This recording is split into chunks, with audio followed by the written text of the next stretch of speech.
Welcome to Masters of Music Podcast.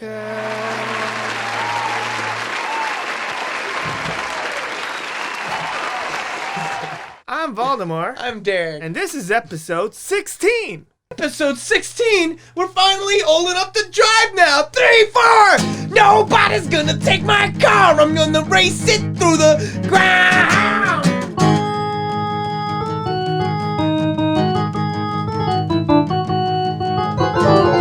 I don't want to embarrass all you keyboardists. Just kidding. But please, everyone, like and subscribe. If you like our channel, please help us and like and subscribe. Hell yeah, guys. Please do it. Ah! Yes! And this week we have Lamar Little! He's an amazing session and live drummer. He's opened up for Robert Plant, toured with bands like the Deftones, the Marshall Tucker Band. He's played on stage with Al Green. He's worked on video sets with the likes of Justin Bieber and Busta Rhymes. He's insane. He's currently the drummer of Otep. But we gotta move on because it's time for Music News!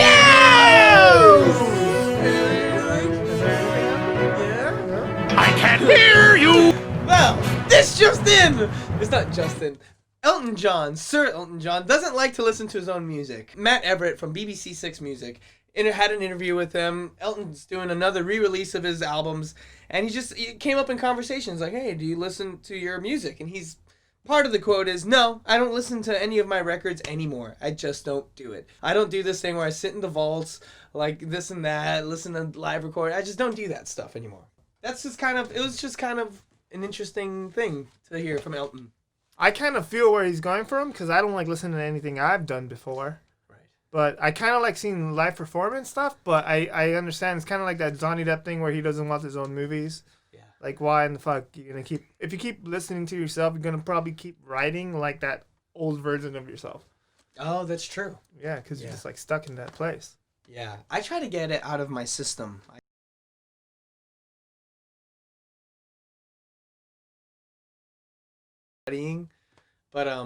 But for like studio stuff, I get it out of my system.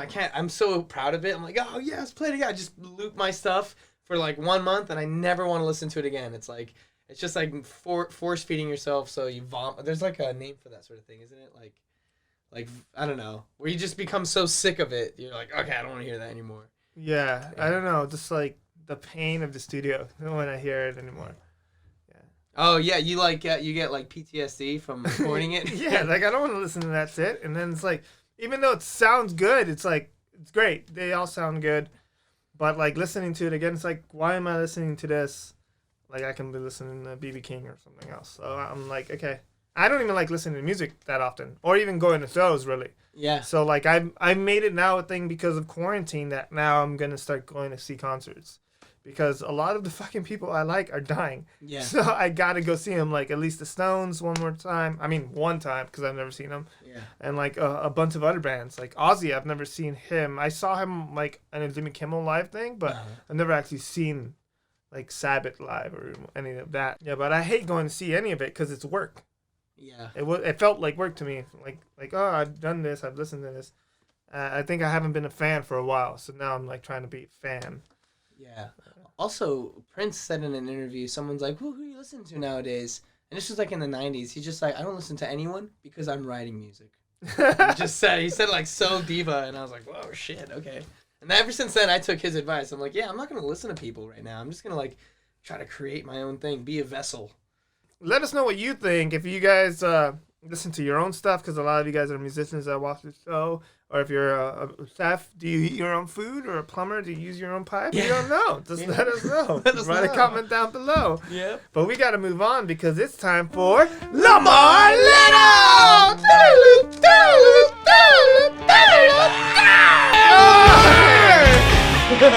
Oh, there's the legendary electronic hit. Legendary? I don't know about that, but yeah. Lamar became Lamar, man. How did you decide to play drums and do all of this? Well, I'm from Chicago, man. My father was he was a kind of famous, in Chicago. He was like 50, 60 years old, and my mom was 19, so so he had a little game, Yeah. But he was a trumpet player, so I just kind of follow in the footsteps, But trumpet was too lame for me, so Yeah. drums. I'm lazy because the drums were easier, so it's good. Man. Damn. That's Whoa, cool. yeah, King Colax. Yeah. Absolutely, yeah. I read up a little bit about you, but yeah, I noticed his birthday was like on Friday, right? Yeah, something like that. Yeah, That's yeah. awesome. That's killer. All right. Trouble, All yeah. right. Yeah, it seems like you have like a whole list of like people you've worked with. Like, who did who would you say was like your first big break, or how did that happen? Like, Big break. Yeah, quote unquote. I don't know what that part means, but yeah, just it's hard to say, man. I mean, I graduated in Chicago, and I went to Arkansas. So I had a scholarship, and this the keyboard player dude, he was really, really a badass, So I don't know if you can curse. Sorry. Yeah, but, absolutely. yeah, he kind of took me under his wing. So me and him would just be keyboards and drums, playing little jazz gigs all over town, and that's how I got. We got to play with like Al Green, all these people, all these famous people come around. So that's how it happened, and it was just cool, man. Like, I got a lot of chops from jazz stuff, But then I don't remember how it happened, but I think a roommate I had at the time, he was a black dude, but he was into rock, and he had all these rock friends, and then they needed a drummer for something. And so I just kind of like, okay, cool. They was paying money. So I was like, all right. So I kind of went over there and checked them out. And they were playing, like Give Me 3 Steps and all this stuff that I never heard of, but it had electronic hits, so it sounded really stupid at the time. But I thought it was cool. But that's when I started learning about Rush and all those other bands. And, once I discovered like double bass stuff, it was over. I couldn't go back, so. Yeah, your double bass is incredible, man. It's insane. You're made for metal, but I'm sure you can play all sorts of things. But it's crazy. Like, you're just sick on the freaking thunder sticks. Man. It's kind of sad now because even when I do jazz gigs, I still have the double pedal there. I don't use it, but it's like a crutch. I just need it to be there. I don't feel like I can play at all for some reason, So yeah, it's kind of weird, but. It's true. That's like a little charm. Then even it's just like a little. Yeah. Well, I'm handicapped without it. Just not even to use it, just to know it's mentally there. Yeah. If it's not there, I cannot play. I don't know what that's about. But yeah, it's just weird. So yeah. Whoa, that's a trip. Have you ever tried to put some double bass on some jazz? Yeah. I do it all the time. I do it all like solos and stuff. It works out well. It's fine. I don't like to go, just 230 BPMs or nothing, but I'm still just throwing in triplets and quads and stuff like that in solos, So it works out good, man. People just like, and then I lie to people, I just did it with 1 foot, but of course not. Yeah, it's like no blast beats in Miles Davis. Like, you don't miss. Oh, yes, there are. I do. I mean, Buddy Rich does a lot of blast beat stuff, man. Then you listen to it really well. He does all that stuff, man. He's the greatest to me anyway, So yeah. Yeah, if you look at it really well, I mean, that dude was crazy, man. He was really, really good at everything that we do now. He was doing back then in jazz. So, nothing's new. We just try to take it a different way a little bit, But yeah, I love it. It's awesome, man. So. Damn, that's sick. Yeah, and on our feed, basically, I saw that you played a gig with Otep recently. Oh yeah, I play with Otep now. Yeah. Yeah, so like I heard that gig came through you through a YouTube video, something like that. Well, I got bored when COVID first started because like I had a tour in Europe going with the band and everything, and then every COVID ruined everything, and I was like sitting around depressed like everybody else and bored. And the wife was like, "Why don't you do some covers?" So I did a body count one. That was my first one that I did, and it went really well. People were like all asking me questions stuff like that. So I did one more, and then I've always loved Otep, so I did Ghost Flowers. And I wasn't thinking anything about it. I just liked the song. And she somehow heard it and saw it. And the bass player got a hold of me and they were like, hey, man, you want to do some more? And I did another one with like 3 songs in it, like another few days. And she was like, well, he did that in a few days. And so she was like, well, can you, she didn't think I could play a acoustic set for some reason because all she sees in the videos was electronic drums. She said, well, can he play acoustic? Before I even talked to her, I was talking to the bass player through all of this. And he said, well, she wants to know if you can play real drums. So I just set up my drums over at Nightingale's in Burbank, the whole kit. And I just learned in like a week or so. I did like 10 songs and then just did all of them, recorded them, video and everything. And she was like, okay, you're in the band. So it's cool. Man. Wow. Just like that. Yeah, man. That's so freaking. That's like creating. You created your own audition for that band. You're like, you know what? I'm just gonna learn this song, and here you go. It was purely out of love of the song. It started. I love Ghost Flowers. I love the song, so I just did the song. But the rest of it came out of just like, oh shit, I better do all this, and I did. I went over the top as much as I could, and she was like, okay, cool. It was great, man. So worked out well, man. Oh wow, that's so cool. It kind of reminds me. I don't know if you've ever seen this movie. This is one of my favorite movies of all time. It's Rockstar with Marky Mark. Oh, yeah, that fucking movie. That movie is amazing. But it reminds me of that kind of story where it's like kind of like you got picked out of the crowd. You know? Yes, that's exactly what happened. The only other dude I know that did that was, I don't know if you Cattle Decapitation. No. Well, they're a really, really death metal band. I mean, but he did the same thing. He did a video, and that's how they got him. So he's the only other person I know that got a gig like that. So it's pretty cool. Yeah. So of course everyone can do it now, but it doesn't always work that way. It was just the right time and all that kind of stuff, but it's cool, man. It's fun. Yeah. Right. Yeah. Yeah, I'm gonna do that now. Yeah. Just get for a billion different people. Like I'll get dressed up in a cowboy boots and a hat, and I'll do like a fucking what's his name, Billy Ray Cyrus, and then I'll do some fucking Megadeth stuff. Whatever. Yeah. Anyway. Awesome. Yeah, that's so cool. I remember. I think the guy for Bohemian Rhapsody. I hate to bring this up again. I always bring it, but I think the guy. Some part of the vocals done for that. They isolated a lot of Freddie Mercury's vocals, but they got this dude from YouTube singing, just doing like Queen covers, and they're just like, all right, come in. He did like a lot of it, or parts of it, at least the more raw stuff. So I just love hearing those kind of stories. It's like, damn, that's how you got it. And I think that guy from Journey, the singer from Journey, I think he's like from South Asia or something. Oh, yeah, Philippines. Yeah, yes. Yeah, but now we gotta do a documentary about you getting into Otep. Yeah. Yeah. Hey, do you guys have anything else planned with it? Are you guys playing something else? Hopefully we're gonna start recording it, I guess. Yeah. Pretty soon, yes. They're just throwing riffs around right now, but yeah, hopefully pretty soon, yeah. Yeah, cool. That's awesome. Yeah, and we heard some like really good news today about the vaccine. The vaccine. Maybe. Oh yeah. Right. We don't know, right? It's gonna be 90%, so that's not bad, I guess. Yeah. Yeah, because the last flu vaccine was only 45% effective.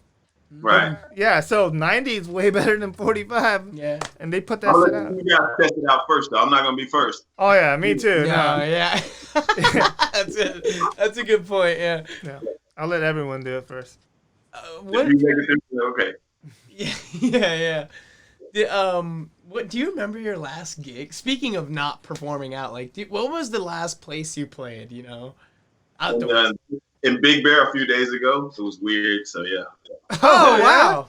Damn. Yeah, it was with a band, Plastic Culture, and we just went up there. We thought it was a live stream, but it was like a bunch of people. So we stayed away from it and everything, but they were like hanging out and stuff, So, and we played. It was weird for them to clap after a song because I've been doing a lot of live stream stuff, but not with people. So they were like 20 feet away, but we finished the song and they started clapping. So it was like, oh, that's what that's like again. That was awesome. You're like, oh God, it was cool. That's great. Was that at the Cave?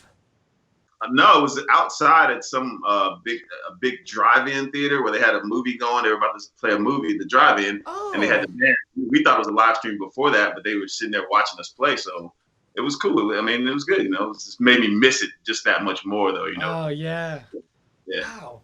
Okay. Well, yeah. I did not expect that answer. Yeah, I thought you were gonna say like way back. Yeah. God. Derek started playing some gigs over here in front of what's the name of the place? Oh yeah, the Mint on Pico. I love that place, man. Of course, yeah. Just like they started doing this outdoor, like just right in front of the Mint, almost on the street, just jamming, social distant. But I think it's actually done now because they got like a bunch of complaints. It's not super legal and stuff. But, it was outside, so it'd be pretty loud, right? Yeah, it's pretty loud. There's definitely like gotten a bit of noise complaints there, but the Mint as well as so many other places, they're doing like indoor live streams. No one's allowed inside, but Yeah, that's been, and I also played like a show out in the desert maybe and stuff like last month or something. Just to try. Maybe.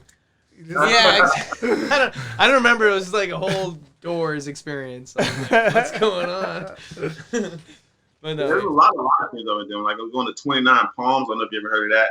Next week or whatever, and it's like a huge outdoor thing or whatever. But I just make sure you stay away from people. That's the only thing that matters, because I'm still scared of it, So yeah, not taking any chances. But yeah. Yeah, it's getting crazy too right now. Like it's super yeah, it is, man. Really scary. So 90% though, we'll be okay. Yeah, instruments, or is this drums all you do? Like, is that your main thing? That's all I do is drums, man. But I know when you're fucking up. Trust me, you know what I mean. I'm when we're writing on anybody I'm writing songs with or whatever. I know what's going on, so I know when you guys are fucking up, So. Yeah. Damn, that's intimidating as hell. Yeah, because your mom is if she's vocalist, you probably have some vocal stops here and there. Like I can sing backup pretty good. I don't want to be a lead singer, and that's for that's not my thing. But yeah, I can sing backup pretty good, man. Yeah, that's cool. I don't like it though. I don't like to do that. I mean, what I mean, especially in technical bands, then it's way more calm. I rather have fun playing. In cheesy bands or some poppy stuff, I don't mind singing a little bit. Then it's okay. Yeah. The singing blast beats and then singing on the offbeat, like I don't know. Yeah, it's like, that's not fun, man. Yeah. That's no fun. Oh, what are your favorite like pop bands? Pop bands? Yeah. I respect everybody, so it's hard to say. I mean, like I did a commercial with Justin Bieber a few years ago. I know, yeah, it's crazy. They ran the commercial for like 3 years in a row at the NBA thing. So that was, and that was, I like him. I respect what he's pretty good. He's a talented dude, So and of course, like Michael Jackson stuff back, before he was weird and all that stuff. It was cool. Yeah, I love Michael Jackson. Like, he's fucking great. Like, I don't know, like to separate the man from the art. Or the art from the man, like that. The fucking music is just so good. Yeah, but Prince, stuff like the Prince and all that stuff. If you consider that pop, I love that stuff. Oh, yeah, I know. Prince is badass too. Yeah. No. Yeah, Prince is just such a. I mean, I wouldn't. Oh, I don't even know what to call him. I mean, because it's R&B, pop, funk. He even did like rap in his like. There's this '90s album he did called Emancipation. There's like rap on that album, and it's just like. Yeah.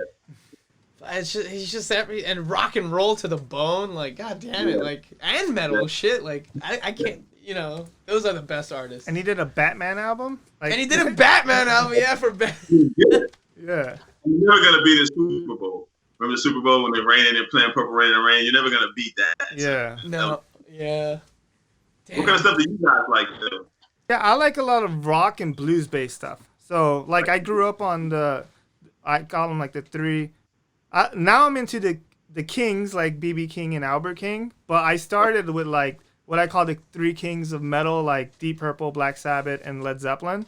So like those were the bands I first like fell in love with, and then Guns N' Roses and all of this other crazy shit. But like I listen to everything from Five Finger Death Punch to fucking B.B. King. So it's like fucking. But I'm really into the blues now. Like that's like the shit that I just want to listen to the blues. I feel like it's the rawness, and it's something that I'm getting older. Like I'm 33 now. My brother is in his 20s, so I'm like I gotta get something a little bit more manly. Yeah, like something where I can sit down and play and it'll be like badass, like BB, like something like that. Like before I was like flipping my hair and tie. Fucking, I remember playing at like I told Derek the story like at the Bluebird Cafe at in Nashville, and I flipped my hair and got it caught in Christmas lights, and that's like my experience before. I don't want to be doing that later, so I'm like, okay, let's that's awesome. Yeah. So that's a kind of. Was that embarrassing? No, it was cool. The song went good, and I didn't fuck up. So yeah, it was just a weird. I watched the video. I watched it again, and I was like, that fucking my hair just stuck there. It happens here too. Yeah. We do weird intros, and then like the last one, just my hair was just hanging there, like fucking ridiculous. But see, I've had a lot of embarrassing moments. I've been playing that a long time, man. So like one time in the Whiskey, I was playing with a band called Earth Sleep. I don't know if you heard, but it was like this big week of all women female singers, and she was really cool. So it was like a crowd and all these camera people and all that. And I walk on the stage because we were like third, and for some reason, you know how the whiskey is on the drum rise. I don't know if you've been up there, but there's like this gap between there. So I had all these people. We just set up to play, and I put my stool, and so for some reason the leg was hanging off the edge. So I sat on it, and I just go flying off the back of the stage. Right? Then I couldn't get up. So you got all these people snapping pictures. So like, that was great. You know, so that's you just get up and laugh it off and just go ahead about your bits. You know, so I've had a few of those. You know, get up and the heat in Arizona once playing at one of those festivals. I can't think of the name of it, but start vomiting because it was like 110 degrees. Ooh. I just like at the end of the song, it shot all over the cymbals and everything else. So yeah, so hey, but that looks pretty cool though. They were like, yeah, that's fucking Keith Moon all the way, man. Yeah, or it's like special effects or something. Oh yeah, it's terrible, man. It's so disgusting though, man. It was really bad. So I had a lot of those. So yeah. There was a point in my life where when we were playing, like my back would hurt, my lower back, so I would kind of like cringe up. And one point I remember like it was hurt so much I had to go to the floor, and then my singer just thought that I was just like going crazy on the floor. I was like, yeah, that's what I was doing, man. It's all right. It's not my lower back or nothing. I'm not showing my AIDS. I'm just like, ugh. Like, yeah, yeah. So now it's better. Like, more running. Oh wow! Thanks for that's awesome. I always fall. You know, I love to run around. I'm always falling, but it's mostly embarrassing when when I unplug my guitar or something. Like, oh man, that's the worst. I'll take falling or any day over just like breaking a string. I'm like, damn it! Like now the music is suffering. Like no. Oh yeah. Oh shit! Yeah, thanks for sharing. You ever do the slinging thing? The slinging. No, I've always. Yeah. Yeah, I've done it before. Knocked completely out. Yeah. So and the show was over. Yeah. Wait, it knocked who out? Who got knocked out? They slung his bass around, and when the singer came over and hit him right dead in the nose, knocked him out. Show was over. Yeah. Oh God! Yeah. Oh God! Yeah. That's so. I know. He was being cocky. He got too close to the bass player. Give him his space. Yeah. Blood shot everywhere though. Like the blood just shot out of his nose, and it was pretty bad. Oh God! Jesus. Oh man. I got one more story though for you, man. My best one ever. We won a contest when I was like, I don't know, 16, 17, whatever, and in Chicago, and we won a little contest. It was like a punk band, and so we wanted to go do a little tour. You ever heard of Gigi Allen? Yes. Oh fuck yeah. Hell yeah. Yeah, we got to open up for that, but I didn't know who he was or whatever. You know what I mean? But my mom had to sign a thing to give me because you were too young to go, and so we went out. And then the first show was in like Memphis, and I didn't know what was going on. We played our little set, and it was great. We packed it. We was pulling our stuff off the stage, and then all of a sudden he comes out. So the drummer comes out and is playing this thing, right? He's playing some beat. There's a chair next to the drum riser, and Gigi Allen comes out and stands on the chair with nothing but a thong on, and he pulls his dick out, and he starts peeing on the drum. The drummer's like wiping it in his face while playing with one hand, and never stops. You know, then I was like, oh God. So I was like, then he gets out. He looks at us. I swear to God, he looks at us. He comes off the stage. All the crowd of us kids, like 500 kids out there, and he takes the microphone, holds it up to us, and he looks up and he just rams it up his ass. Right? He turns it around. He turns around, and you can only see. All the entire mic was up there. Only the cord was sticking out his ass, right? And everybody goes, uh-oh, and I didn't know what the fuck was going to happen. I don't know what he ate that day, but he pulled the microphone out. He shit all over the fucking stage, and he grabbed the shit and started throwing at us, and the show was over, of course. He got paid. It was fucked up, dude, because everything was covered in plastic. But my mom, of course, found out about that, and I had to come home. She didn't know what that was going on. I was a little black kid in the audience for some bullshit like that, so she made me come home, so I lost that one. But that was a great one. I mean, I think your mom is right. Like, there's, yeah, Gigi Allen. I think the last thing people saw of him was like he was naked doing somersaults in the middle of the street. That was like the last thing people ever saw of him. Yeah, and then he died. Yeah, he's a fucking psycho, that guy. Yeah, it was awesome though, man, to see it in person. You know what I mean? But the smell was the one thing that hit you. Like I didn't see it in my life when he pulled it out, man. It's like it was so disgusting. And he just started grabbing it, just slinging it at the whole crowd, and the show was over. That was it. They didn't play one fucking song. He got kicked out. But he got paid. You know? Yeah. Wow. And it's a miracle you kept on playing drums. Like, it was like, okay, this my first tour, right? Fuck it, I'm gonna do it more. And who gave you? You said you won a competition? Like, what competition is this? It was just to open up for the band. Yeah, it was open. We won, so it was great, man. It was cool, man. Yeah. We didn't know it was punk shit, so it was awesome, man. Yeah, that was a bad experience and a great experience at the same time. Yeah, no.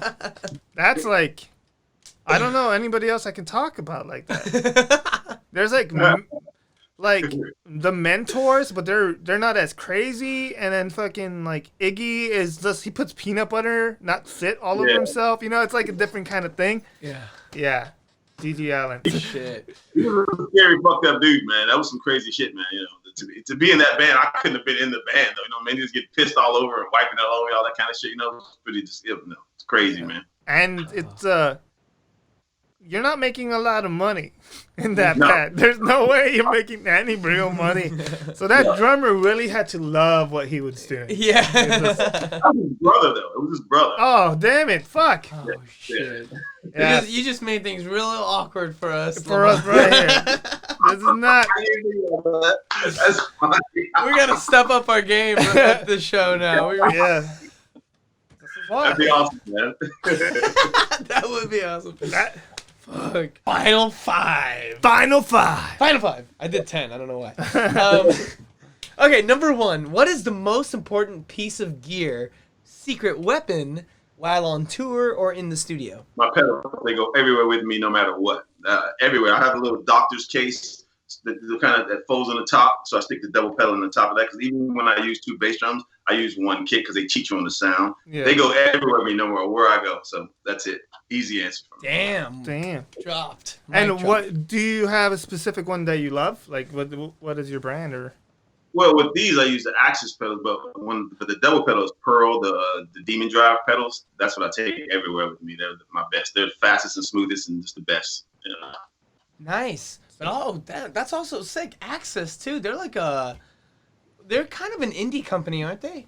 Axis. Yeah. The guy who lives in I know where he is. I go to the place all the time when I need something, but I can't think of what city they're in. But he's not far from here. Orange County somewhere. But he's awesome, man. He's a great dude. That's Joe? No, what's his name? Yes. Yeah. Joe. Yes, I've met Joe a bunch. I went on tour with Ted Nugent. He came and saw a few shows and like gave my drummer a double pedal, and he's super cool, nice guy. I was there at NAMM, and yeah, he's great, man. Yeah. Oh, cool! I gotta hit up Joe. I haven't talked to him in a while. We need double pedals. Yeah, we need our double pedals. Just right here. Yeah, it's COVID. We need to exercise. Yeah. Let's do it. All right, number 2. What is the most memorable or crazy story from the road? But I think you already fucking did it. I already did that one. You're not going to beat Gigi Allen. Yeah. That's legendary. Oh, no, wait. I do have another one, though. Whoa!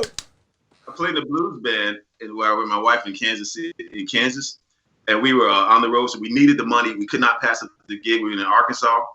We drove over this giant hill, man. And when we got to the bottom, it was a 50-foot swastika.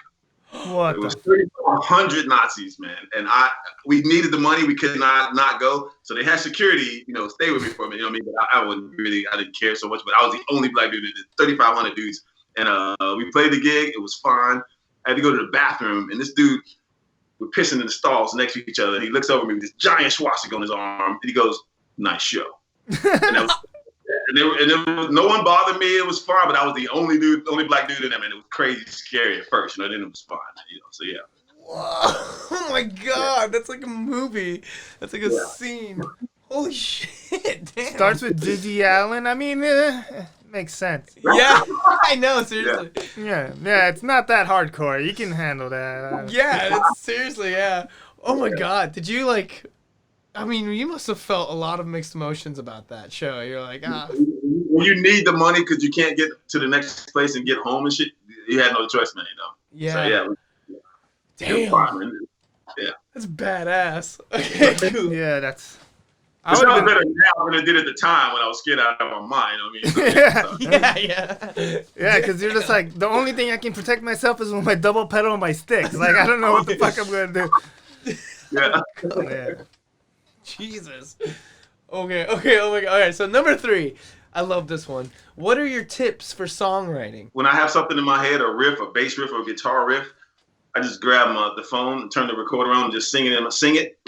So that way, when I come to a rehearsal, I'll be like, "Hey, man, can you play this riff? Is this cool? Whatever." And then they learn it, play it, make a song out of it. That's how I do it. Anything. If a riff comes to my head, I just sing it because I can't play it, and see if y'all can play it. If you like it, we do it. That's cool. Yeah, that's one way I like to write too. I think singing is the best way. I've written most of my riffs making fun of somebody or driving. So it's like the same thing. It's like, if you're driving, you can like just be. You can step away from your instrument. Yeah. Because when you have your instrument, you kind of go to your thing, right? If it's a double pedal or if it's like speed picking or whatever the fuck you're doing, sweeping. Like that's the shit that you do, so you can't write something that's different. Right. Yeah. That's sick. That's awesome. Yeah, you're inventing. Yeah. Number 4. Number 4. What is your favorite lick or technique that has helped your playing? That has made you a better player? Learning to play double bass stuff has changed. It made everything, different for me. I mean, it makes you more powerful, makes you more in control, and the better you get at it, it's just, it's something that you can use in any style if you do it subtly or whatever, because like a lot of it's accents or whatever. You don't have to always just be banging away. Yeah. So that's learning the double bass technique and just practicing it constantly. That's been the best thing for me ever. Wow. Yeah. Is there anybody that you've come to like learn from in that style, like a double bass, or like that you would say would be your thing? There's millions of that. Even little kids, if I see a little kid do something by accident, I'll steal anything from anybody. So, but guys like Dennis Chambers and Gene Hoglan is my favorite dude. I know you ever know Gene Hoglan, the big dude who plays with everybody, all the metal bands.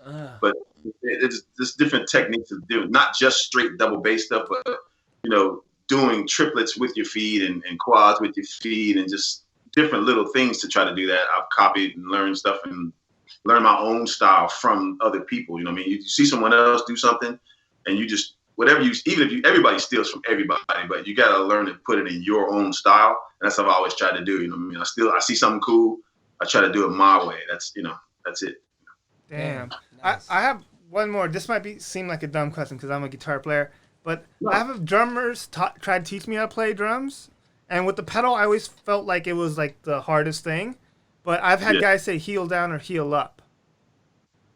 What are you? Yeah, that's a technique to me. You can do the same thing your own way. Yeah. There's guys that are really fast at that, tapping front to back. But for me, I even walk on my tippy toes. I'm one of those people I don't walk flat foot. So everything's about being on the tips playing. So I just learned a style of I can't do the heel, so I just do it how I can do it on the tips of my feet.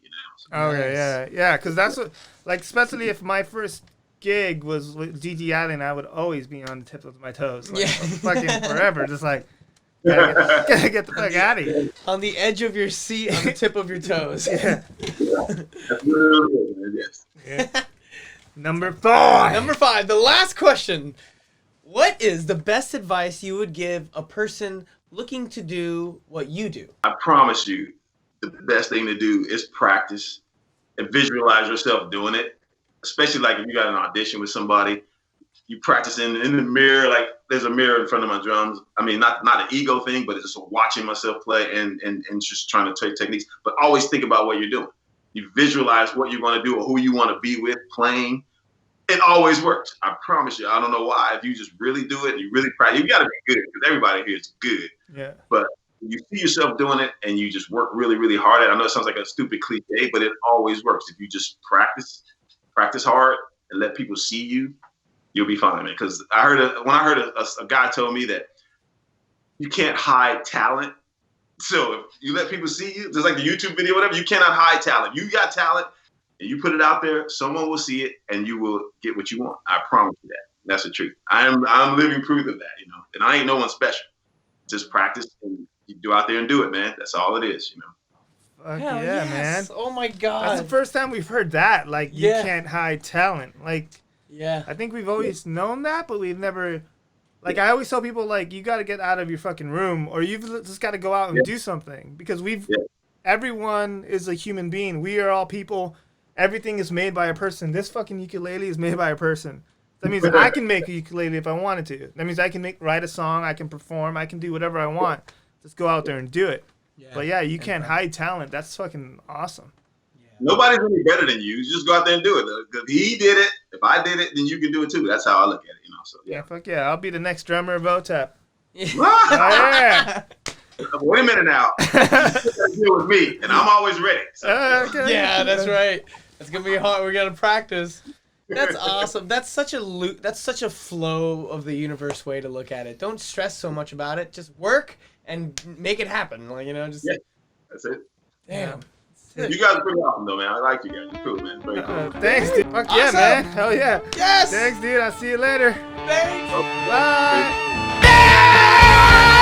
Oh, that was badass. Thank you, Lamar Thundersticks Little. That was super fucking badass. Thanks, man. You got stories for fucking days. It's so awesome. That's crazy. And you were very swift. You're very keen on your knowledge, and you're quick. Yeah, he has good timing. Good time. Yeah, he's a drummer. You know. So everybody, please like and subscribe. We need all your help to get here, and we want to let everyone know about these awesome fucking artists that we have on the show. And so next week we got another badass artist, so stay tuned. Bye.